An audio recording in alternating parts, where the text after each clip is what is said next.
व्यक्त पदार्थ ईश्वर नहीं है। बंदों गुरुपद कंज कृपा सिंधु नर रूप हरि महामोहतम पुंज जासु वचन रवि करणिकर।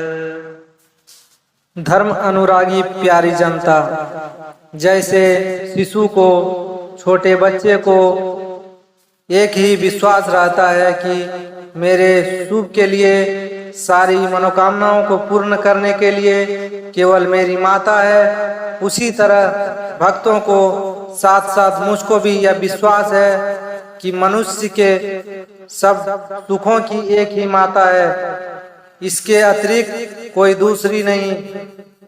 वह एक ही एक माता ईश्वर की भक्ति है। ईश्वर की भक्ति रूपा माता की गोद में जो अपने को रखता है वह अशुभ कभी नहीं देखता। यही जानकर, इसका दृढ़ विश्वास करके संतों ने संसार के लोगों के वास्ते जो शुभ बनाया है, उस शुभ का हेतु ईश्वर की भक्ति को ही बतलाया है।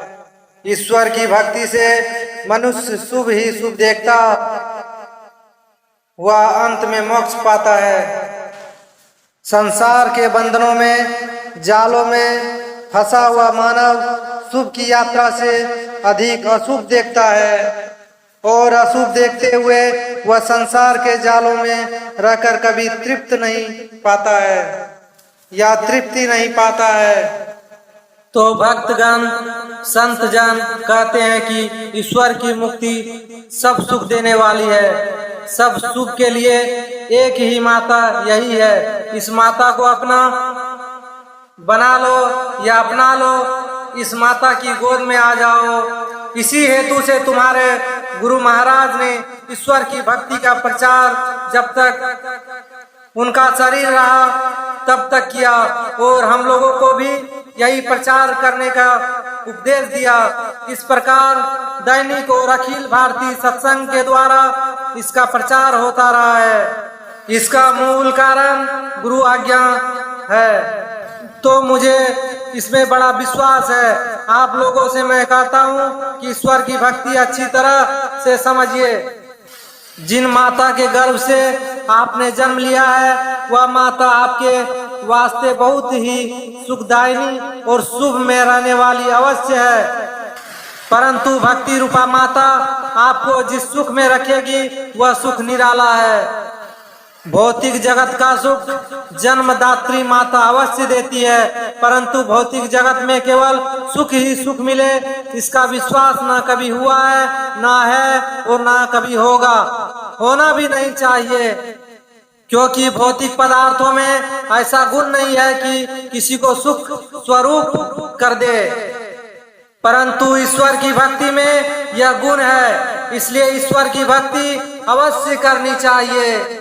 हम लोगों का देश जो प्राचीन काल से भारत कहने का या आर्यावर्त कहने का ख्याल है, और हमारा देश भारत कह के या आर्यावर्त कह के विख्यात है, वही देश फिर हिंदुस्तान कहा जाने लग गया। यह कलयुगी बात है। कलयुग का भी बहुत समय गुजर गया तब की बात है। आप लोग जब कभी कभी कर्मकांड विषयक यज्ञ करने को होते हैं और करने लगते हैं, तो आपके पुरोहित अवश्य उसमें आपके देश के नाम को याद करवा देते हैं। आर्यावर्ते, भारत खंडे, जम्बू द्वीपे, ये सब नाम याद करवाते हैं, परंतु हिंदुस्ताने नहीं याद करवाते हैं। तो यह कर्मकांड की याद दिलाने वाला हमारे लिए बड़ा अच्छा है।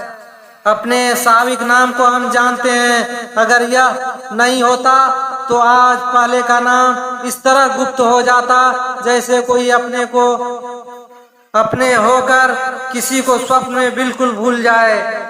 तो इस अपने नाम को भी आप लोग ना भूलें। जब से अपना देश है तब से जो हमारे और आपके कर्म का परम ज्ञानमय ग्रंथ है उसी को वेद कहते हैं। वेद के अंदर ईश्वर की मान्यता है। ईश्वर में आस्था का बहुत जोरों के साथ विश्वास दिलाया गया है। वेद केवल यही बता देता है कि ईश्वर है, ईश्वर है, ईश्वर है, सो नहीं। वेद बता देता है कि ईश्वर है तो तुम प्रत्यक्ष में पा भी सकते हो।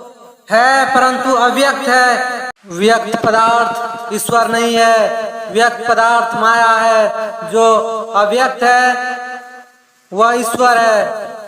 वह अव्यक्त ही नहीं रह जाएगा। अगर तुम उसकी भक्ति ठीक ठीक करो तो वह तुम्हारे लिए व्यक्त होगा। इंद्रियों के ज्ञान में मायामय पदार्थ व्यक्त मालूम होता है। तुम्हारी देह के साथ साथ सब इंद्रियां तुम्हारे अधीनस्थ की चीजें हैं। इसके द्वारा तुम माइक तत्वों को जान ही नहीं सकते हो। माइक तत्वों को जानने का जो मंत्र है उसी मंत्र से तुम निर्मायिक तत्व को भी जानो। ऐसा विश्वास रखना पागलपन है, पागलपन है। जिस तंत्र से तुम माइक तत्वों को जानते हो वह तंत्र तुम्हारे शरीर के बाहर और भीतर साथ साथ लगी हुई इंद्रियां है। यह ज्ञान मेरे गुरुजी ने मुझे सिखलाया है। इतना ही नहीं, उन्होंने सिखलाया कि यह ज्ञान वेदों का है। वह ईश्वर मायातीत है, अव्यक्त है। इंद्रियों को कभी प्रत्यक्ष होने योग्य नहीं है। इंद्रियों में जो तुम्हारा ज्ञान है वह तुम्हारा ही ज्ञान है। तुम अपने क्या हो इसको नहीं सोच समझ सकते हो। इसी वास्ते तुम समझते हो कि यदि इंद्रियां ना हो तो मैं लूज हूं, मैं ज्ञान रहित हो जाऊंगा। यदि ऐसा कुछ समझते हो तो यह तुम्हारी बड़ी गलती है। इंद्रियों का खोल जैसे जैसे तुम्हारे ऊपर से उतरेगा वैसे वैसे तुम्हारा ज्ञान विशेष जगता जाएगा। यदि इंद्रियों के खोल सारे के सारे दूर हो जाए तो तुम ऐसा हो जाओगे कि जैसा वस्त्रहीन शरीर, अर्थात केवल तुम ही तुम, अर्थात केवल आत्मा ही आत्मा। अगर ऐसा हो जाओ तो तुम सर्वज्ञानमय होगे। तुम सर्वज्ञ हो, तुमसे छिपा कुछ नहीं। बिना यंत्रों के, बिना इंद्रियों के सब कुछ तुम जानते हो। तुम्हारा ज्ञान अगम है, अगम तक पहुंचा हुआ है, अगम की पहचान करने वाला है। अगम तुम्हारी शक्ति है। अगर तुम अपना ज्ञान पा जाओ तो फिर तुमको कोई और सिखलाने वाले की जरूरत नहीं है। यह नहीं मालूम पड़ेगा, तुमको इसकी आवश्यकता नहीं रहेगी कि यह बात कैसी है अथवा यह बात कैसे होगी। अव्यक्त किस तरह व्यक्त होगा यह तुमको पूछना नहीं होगा। ईश्वर अव्यक्त है और इंद्रियों के ज्ञान से बाहर है। इसी को कहा राम स्वरूप तुम्हार, वचन अगोचर बुद्धि पर, अविगत अखत अपार, नैति नैति नित्य निगम का। सोई सचिदानंद घन रामा, अज विज्ञान रूप बलधामा, व्यापक व्याप अखंड अनंता, अखिल अमोद शक्ति भगवंता, निर्मल निराकार निर्मोहा, नित्य निरंजन सुख संदोहा, प्रकृति पार प्रभु सब उर्वासी, ब्रह्म निधि विरज अविनाशी। ईश्वर का स्वरूप यह है। इसके वास्ते जो दर्शन करना चाहिए या करना चाहेगा वह अपने को बिल्कुल शरीर आदि से हटा ले। कहने में तो कुछ ऐसा लगता है कि है ये बात है, लेकिन है ये बात नहीं, बड़ी ऊंची बात है। तुम अपने को बिल्कुल नंगा कर लो। जो उस शरीर का पहनावा तुम्हारे पर रखा गया है वह पहनावा बड़ा दुखद या दुखकर है। स्थूल शरीर, सूक्ष्म शरीर, कारण शरीर, महाकारण शरीर, यह बड़ा दुखकर है। इस सब से रहित होकर चिदानंदमय देह तुम्हारी विगत विकार जान अधिकारी इस स्वरूप में हो जाओ। इस स्वरूप को फिर कहीं से खोज कर नहीं लाना पड़ेगा, ना गुरु महाराज को जाकर कहना पड़ेगा कि हमको इसी स्वरूप में ला दीजिए। वे कहेंगे कि बच्चा तुम खुद साधन करोगे, तुम तो यह हो ही, ऐसा जब हो जाओगे तब अव्यक्त ईश्वर ऐसा व्यक्त होगा जैसे इंद्रियों के सामने सूर्य भगवान व्यक्त हो जाते हैं। सूर्य भगवान रात भर अव्यक्त रहते हैं और प्रातः काल होते ही व्यक्त हो जाते हैं, लेकिन फिर भी जो जन्मांध है उन बेचारों के लिए अव्यक्त मालूम पड़ते हैं। सूर्य यह तो नहीं कर सकते हैं कि अपनी गर्मी से उसको बता दे कि हम सूर्य आ गए हैं और तुमको गर्मी मालूम हो रही है। संत लोग बतला गए हैं कि इस अव्यक्त रूप को जानने के लिए तुमको क्या करना है, तो ईश्वर की भक्ति करनी है। वह भक्ति कैसे होगी सो तफसीरवार के साथ अच्छी तरह संतों ने बतला दिया है। यह ठीक ठीक समझ लो तो ऐसा मालूम पड़ेगा कि कोई बहका नहीं सकता। इसलिए ईश्वर की भक्ति का प्रचार होता है। हमारा देश आदिकाल से, जब से यह देश है, पहला दिन कब हुआ इसका कोई ठिकाना नहीं है, इसीलिए आदि काल से कह दिया। अनादि काल से यह आस्तिक देश कहा जा रहा है। यह आस्तिक देश है, इसीलिए वेद ज्ञान यहाँ प्रकट हुआ है। तो इस आस्तिक देश में ईश्वर का यथार्थ ज्ञान होना चाहिए। ऐसा ज्ञान नहीं कि जो ज्ञान कमजोर हो। इंद्रिय गम्य रूप को ईश्वर मानना कमजोर ज्ञान है।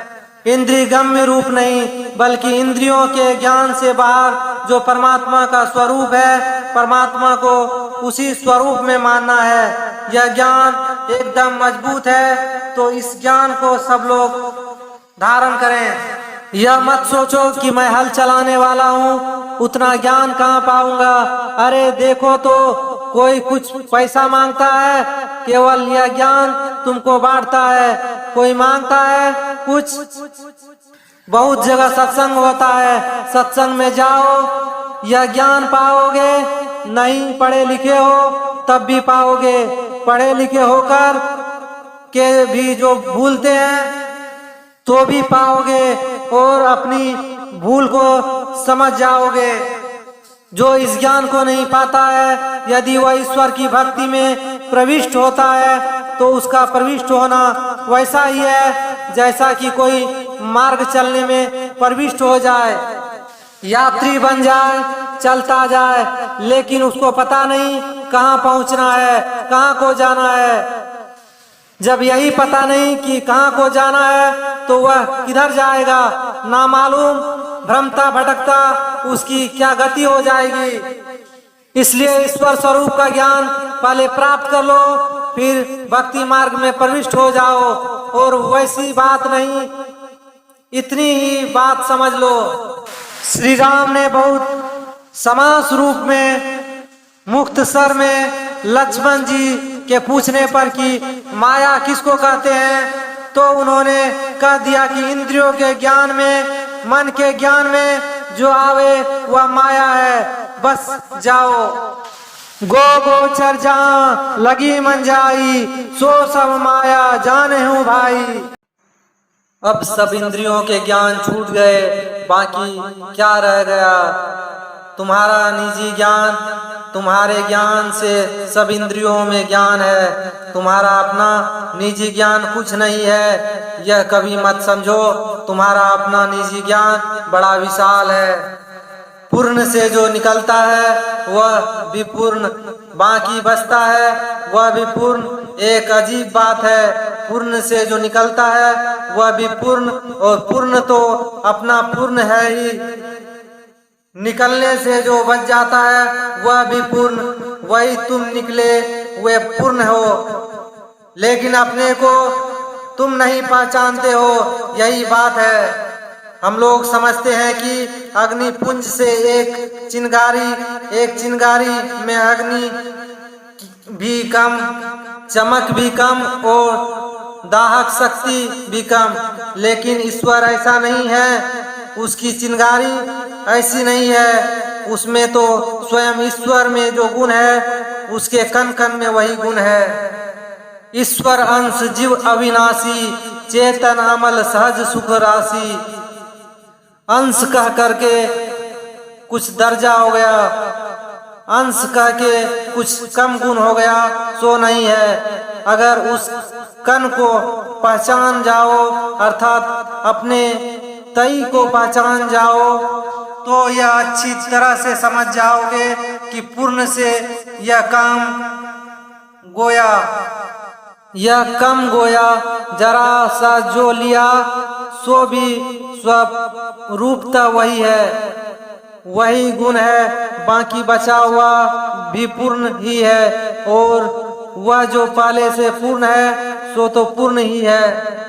वैदिक ग्रंथ को जो पढ़ते हैं वे इस बात को जानते हैं। तो ईश्वर की भक्ति करो। ईश्वर की भक्ति करने के लिए ईश्वर स्वरूप का पहले अच्छी तरह से निर्णय जानो, और तब भक्ति क्या हो सकती है उसको ठीक ठीक समझकर वैसा कुछ करो।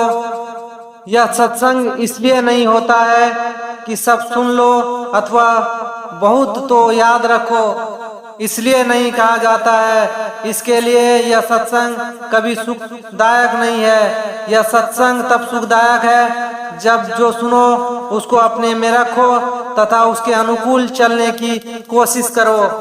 शुरू तो कर दो, शुरू करो, आरंभ करो। आहिस्ता आहिस्ता भी चलोगे तो कभी ना कभी पूर्णता को पहुंच जाओगे, यही बात है। यह प्रवचन अखिल भारतीय संत मत सत्संग के 61वें वार्षिक महाअधिवेशन के अवसर पर 9 मार्च 1969 ईस्वी को अपराह्न काल में हुआ था।